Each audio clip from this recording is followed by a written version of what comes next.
India is playing a major transformation in this country, has an enormous opportunity to not only supply the 1.4 billion people that lives in this country, but also to become a major exporter of food, especially in horticulture is a great example of that. So India can play a very important role on supplying food, not only for this country, but for globally as well.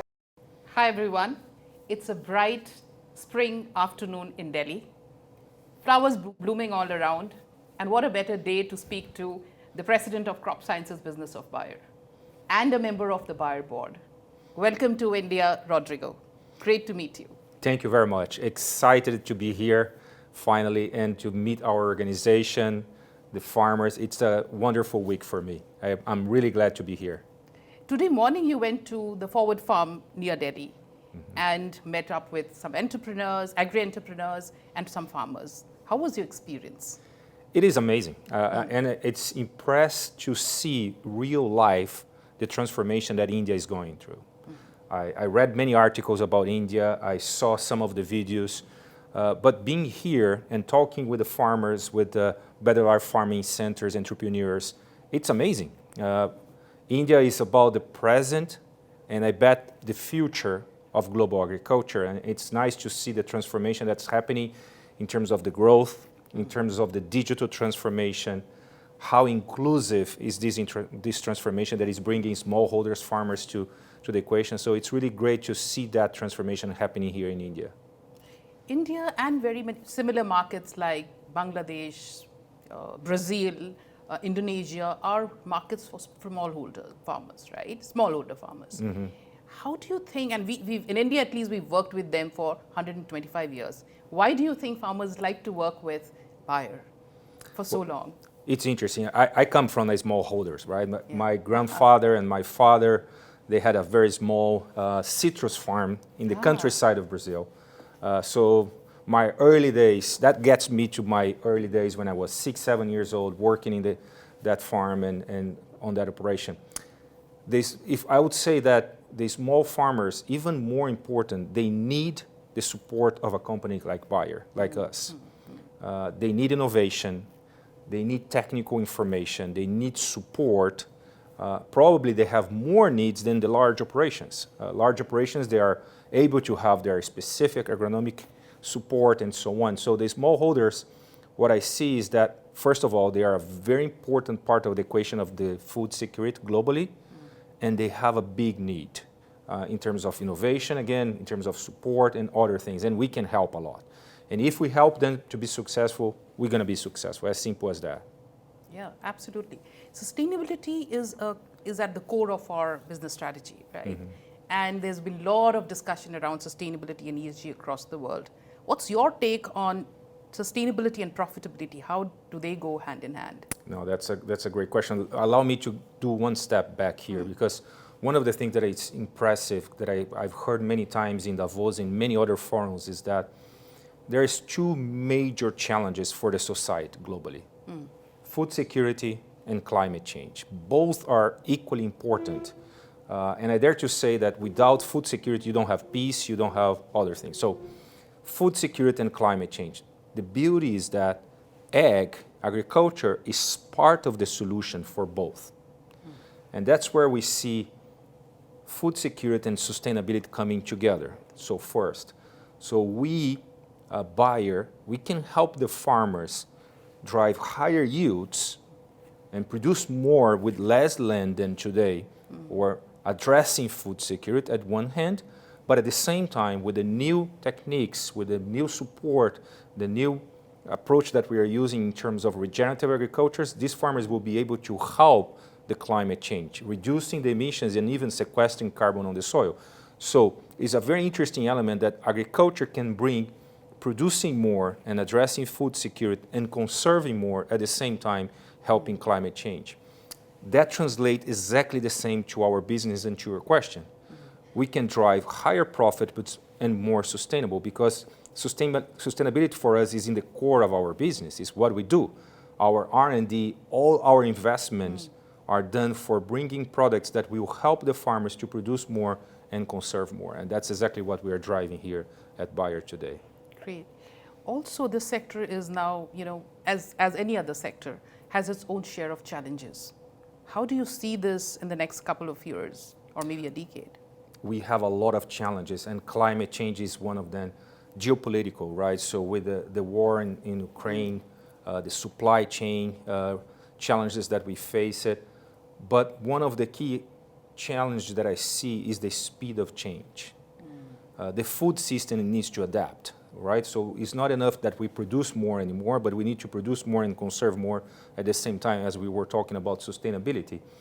That speed of transformation needs to happen very fast to address these two things. I think the recent pandemic and the war just brought attention to the globe what food security is, how relevant is that one.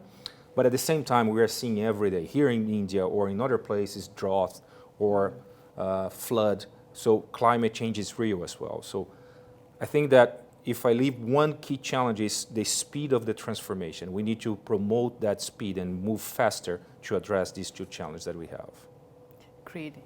This year is a year where India takes the presidency for G20, which is a big, big deal for all of us in India. If there are one or two things that you would want to leave behind for us as an India team, what would that be?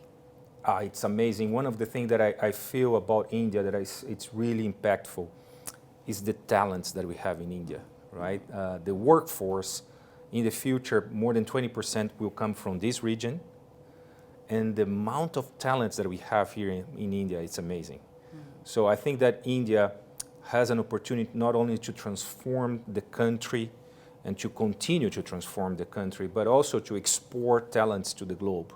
And I think that India is taking a center at the stage today globally, taking the presidents of the G20 and many other forums as well. Yeah. And I see the influence of India going beyond the country. And so I think that is a unique opportunity for the country to shape and transform here internally, but also help to transform global systems. Absolutely. You also are a big believer in inclusion and diversity. Mm-hmm. And these days we're talking a lot about embrace equity. What's your take on that? Well, I've learned a lot about that.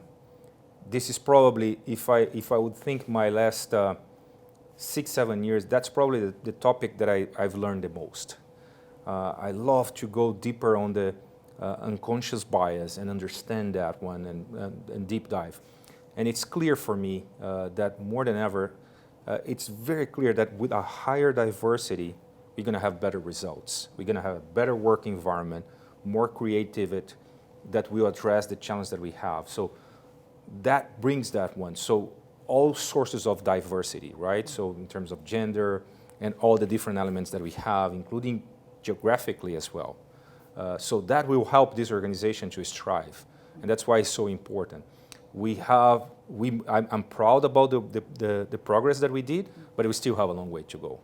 I really hope that we are a very inclusive, more and more inclusive organization, more diverse, and of course equitable as well. So that's a key element for our organization, for crop science, no doubt, and we're going to continue to drive that in our organization. In terms of Science for Better, and I know this is the new brand positioning for us, Science for Better. How are we living Science for Better in crop sciences? I talked with investors last week.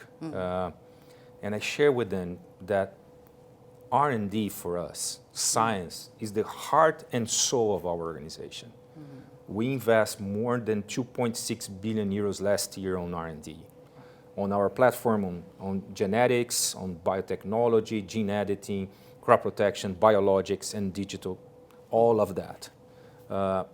And that is, again, the heart and soul of our organization, because all of that is to help that equation that we talk about, helping farmers, small farmers or medium, large farmers, how we help them to produce more and conserve more at the same time.